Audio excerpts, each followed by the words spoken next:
We're going to talk about whiteness in a way that I haven't heard it in a lot of other places, but this is what went wrong. Like, if you ever wanted to know what went wrong, like, this is what went wrong. Like, what? Like, you ever looked at them and, wondered how they all made these crazy decisions? This is how it happened. Okay? Like, the betrayal was against memory itself.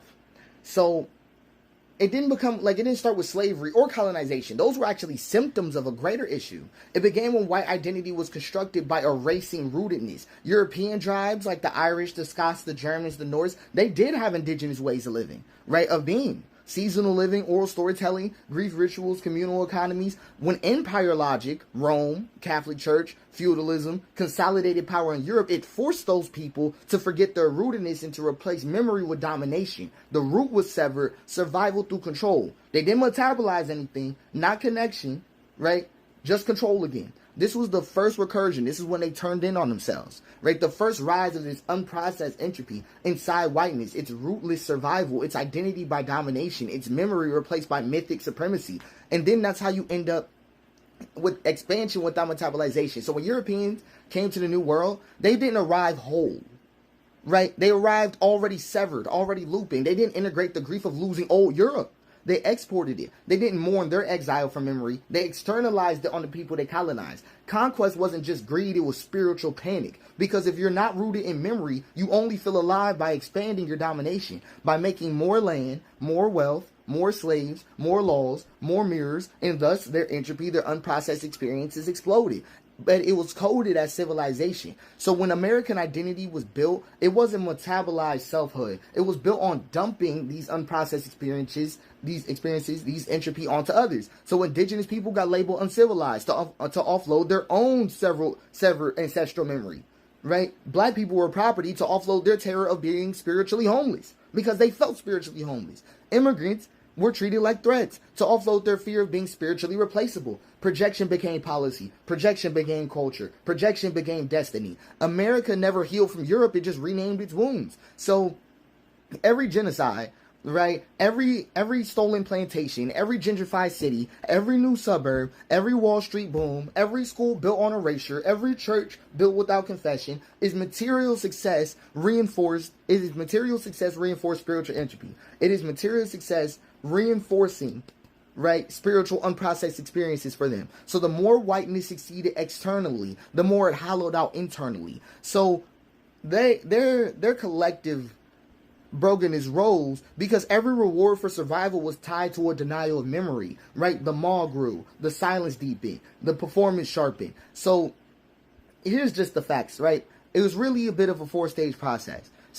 Hello, what's up, everybody? How are you doing? How are we doing? Super great from wherever you're watching us from.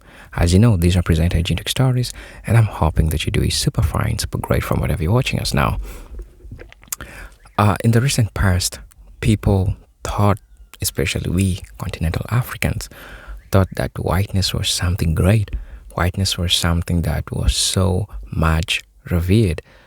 I mean, when you talk about whiteness, or when you talk about white people and the great things that they've done in history, that was so marvelous. I mean, you can't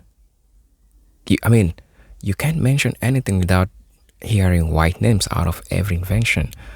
But as time passed and people get to know the truth, people realize that majority of things that they were told, including inventions, including early civilizations that white people did, it wasn't. It was all for black folks. And this is how whiteness has always been created. Whiteness was used to show that white people are great and black people are not great. And all this was just trying to create a social strata, in the sense that you as a black person, you will always remain to believe that you are not great. And the white person, on the other side, will always believe that they are great.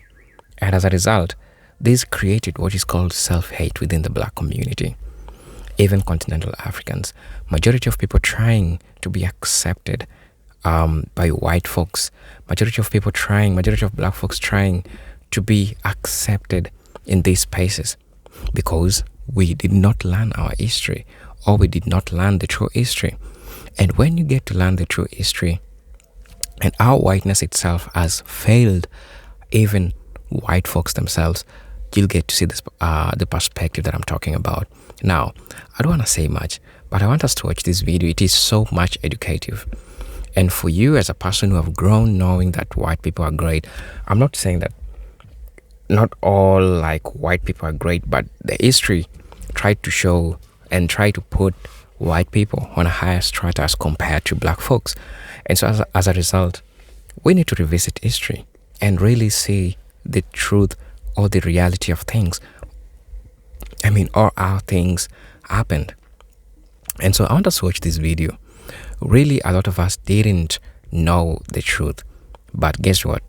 The truth is with us here, and we are going to be learning, and we are going to be seeing a number of things that are happening here. So these are Present Agent Stories. For those watching us for the first time, I'll ask you to subscribe to the channel, join the membership, and really get to see what can offer you. For those who are always tuning and watching our videos, I'll say thank you 1,000 times. Thank you and thank you and thank you for the support that you're giving me. So let's dive right into it and watch the video. I'll be back and then we'll share our thoughts. Severance from ancestral rootedness, loss of metabolized memory, survival through domination, entropy weaponizes progress, projection on others, externalization of internal panic, and reinforcement through wealth. So that it looped, got hardened in the culture. So white America's original sin is not slavery. It's the refusal to mourn the first loss of rootedness. So this is all just a disgusting projection. It's really this humiliating. Like I want people to sit with that. Like, we're watching them grieve in public. All of this is grief. All of it. Rape, slavery, genocide, imperialism. Those were the fevered dreams of a people trying not to remember what it felt like to be abandoned by their own history. So every time memory tried to return, they doubled the performance instead of softening. This is why black people look so nasty to them. Because if we can build a culture, even in the midst of that, of exile, it makes all of this grief look meaningless. It has to be destroyed in that way, right? So they have no home. You ask a black person where it all starts from. You might say you might get answers like slavery in Africa. You ask a white person, you'll hear Europe. Okay, but you hear exactly the same. Africa, Europe, they're as disconnected, if not worse, and they've been materially rewarded for it through this reinforcement. So this was a crazy deep take, but this is exactly what's going on, for sure. This is just a follow-up in the series of posts that we're doing today on this topic. But one of the big issues in that we're dealing with in society, in American society, is white refusal to grieve. Okay, so we're just gonna go through all the opportunities. We have post-European collapse, like the 1300s to the 1500s. This is the first grief denied. Black Death wiped out half of Europe. Indigenous European spiritualities got crushed by the church. And land, family lineages, and ancient communal memories were lost. They had a crossroads. Mourn the grief, rebuild the rootedness with humility and communal memory. Here's what they did. Escape through domination, colonize lands, overwrite loss with conquest. The result was the grief got projected outward, right? And colonialism born from mourning denied. Then they had the first land theft in the Americas, the 1600s, right? The indigenous peoples encountered white settlers starving, desperate, vulnerable. They had a choice. Recognize indigenous humanity, create mutual societies of healing and exchange. They chose to demonize, dehumanize, and enslave, because recognizing indigenous humanity would have meant admitting white survival was fragile. Okay, that projection hardened into a myth, manifest destiny, right? Then the next chance they had, after the American Revolution, freedom defined by exclusion, 1776 to the 1800s. White settlers declared freedom from British rule, right? They had black slaves, indigenous tribes, poor whites were still in prison. They had a choice. Expand the concept of liberty to all bodies, healed through integrated memory, right? But instead, they chose to redefine freedom as scarcity, only accessible through hierarchy. So the result was that liberty became a brand worn by those who could afford to forget, right, who they crushed beneath it. I can say that again. Liberty became a brand worn by those who could afford to forget who they crushed beneath it, right? And then after the Civil War, they had another chance, right? 1865, 1877, right? The shallow reconstruction, right? Here's what was going on. Slavery was abolished. Black citizenship was supposedly enshrined, right? what they needed to do was have a national confession, reparative memory work, ritualize grief for what was done. Here's what they did. Industrialize suffering. Rewrote history, lost cause narrative, build caste systems, Jim Crow, trauma deepen, memory survive, but it's so fickle. You're going to hear how many times they messed this up. The trauma deepened, memory was getting erased, and they had systems built in a hidden reverb because they're still mourning themselves. And then after World War II, we get suburbanization as escapism. Soldiers return from war, GI Bill offered wealth and housing, but not to black veterans. So only thing they needed to do was share resources, build an integrated society of shared grief and triumph. They chose to segregate, redline, and isolate so that whiteness could feel safe without metabolizing collective horror because they were horrified. So suburbans became spiritual keeps, frozen, smiling, quietly rotting from disconnection.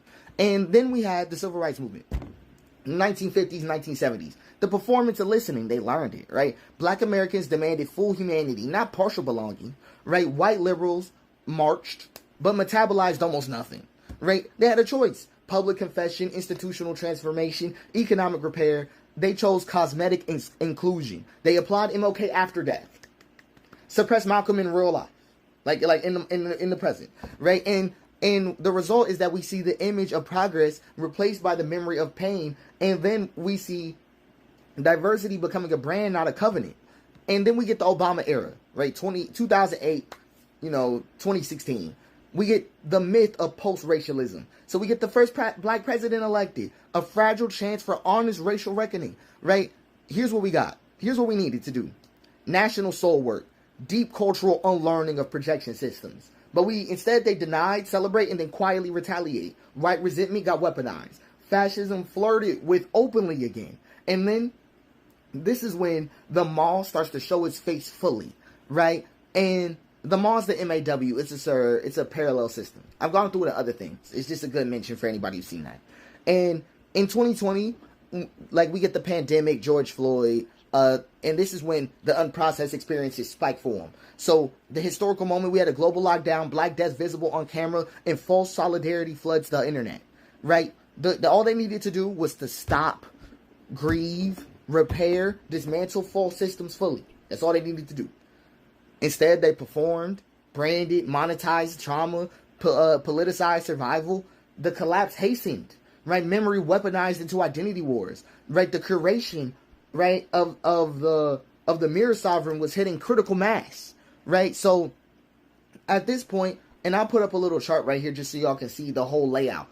This was non-stop opportunities to turn around, and they have it. At every major crossroad, white America was offered the same sacred invitation. The same invitation got offered. Grieve what you lost, name what you stole, tend to what you shattered, return to what you hoarded, become human again. That's what we offer every time. That's what the world offers every time. That's what has been offered. And every time they chose this, curate the image, protect the empire, forget the wound, keep moving. And so their unprocessed experiences rose, the loop tightened, and the blackness of their narcissism of the mall grew thicker, still whispering, you're not broken, you're exceptional. That's what they keep hearing.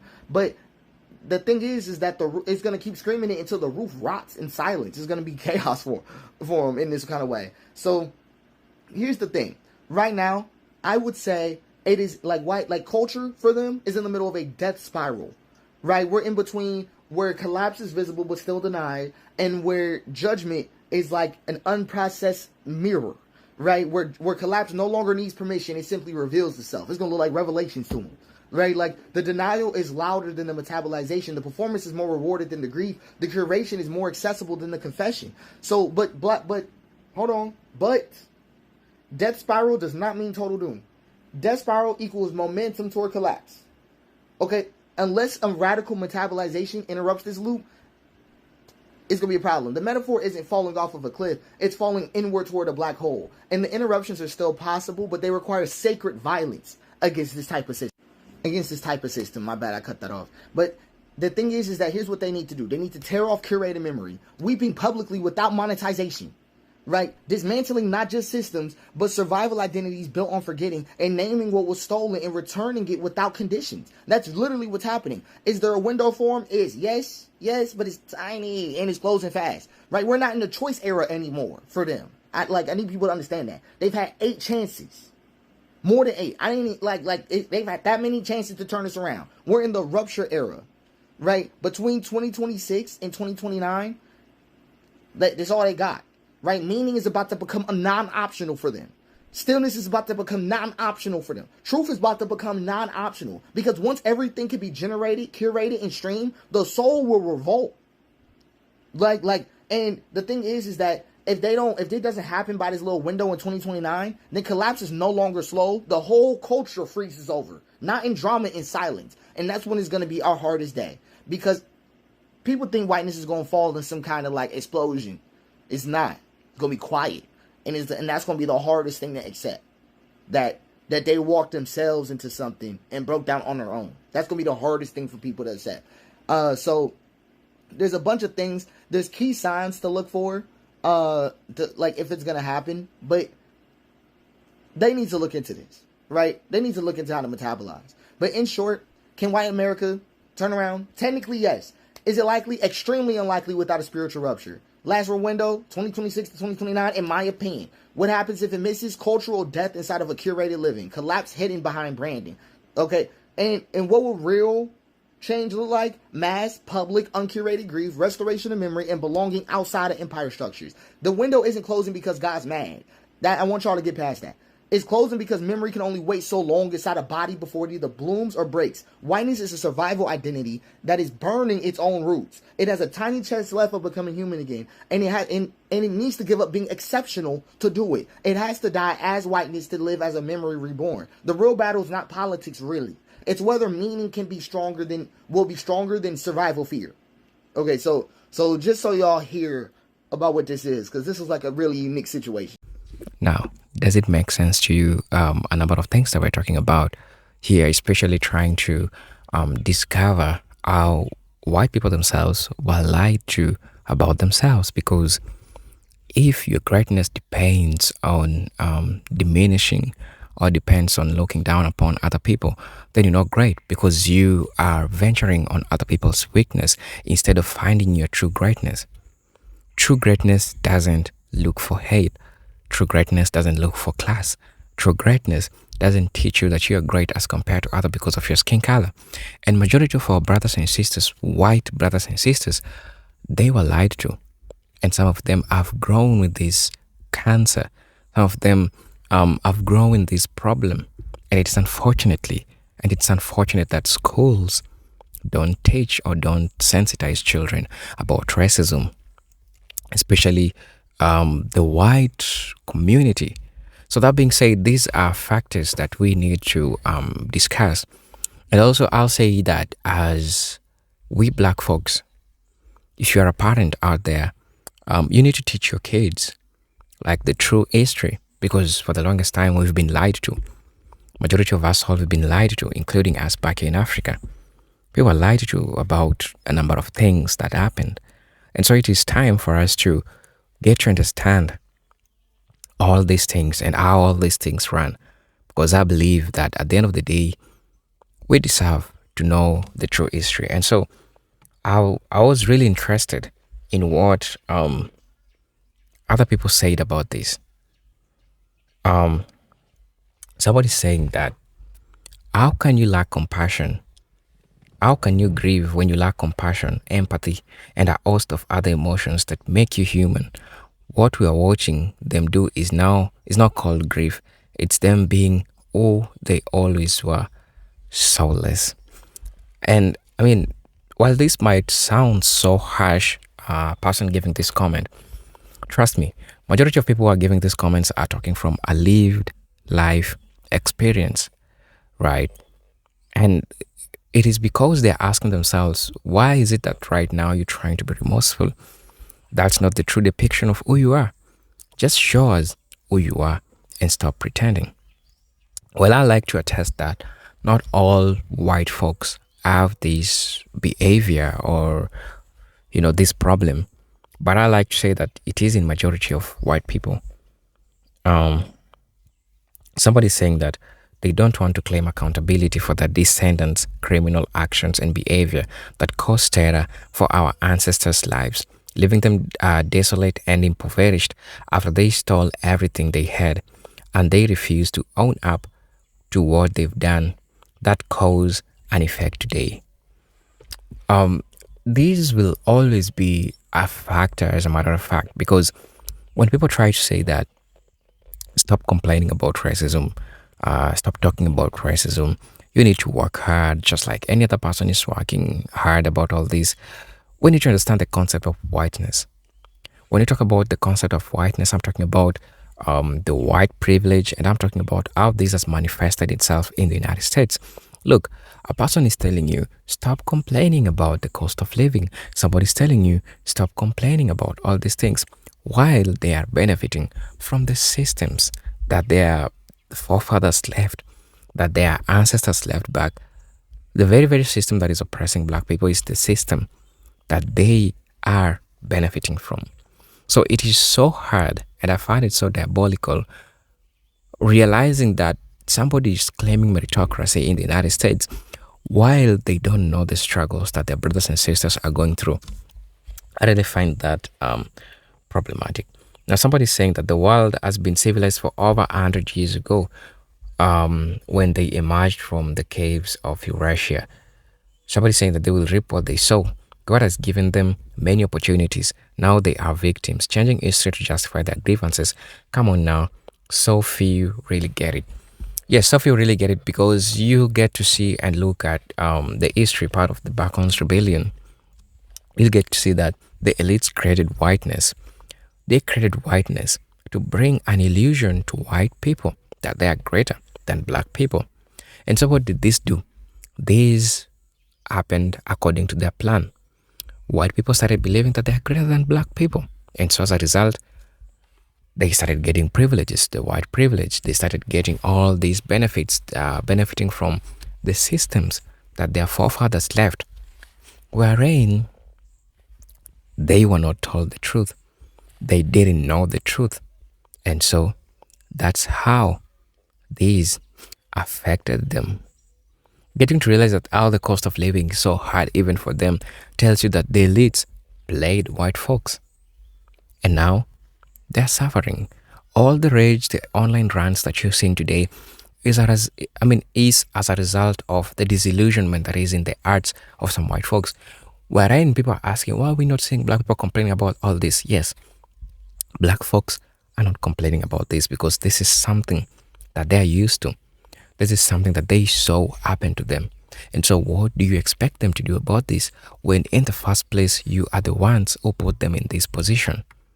So I understand that while we all need to talk about all these things, we need to put in mind that the white people were also lied to.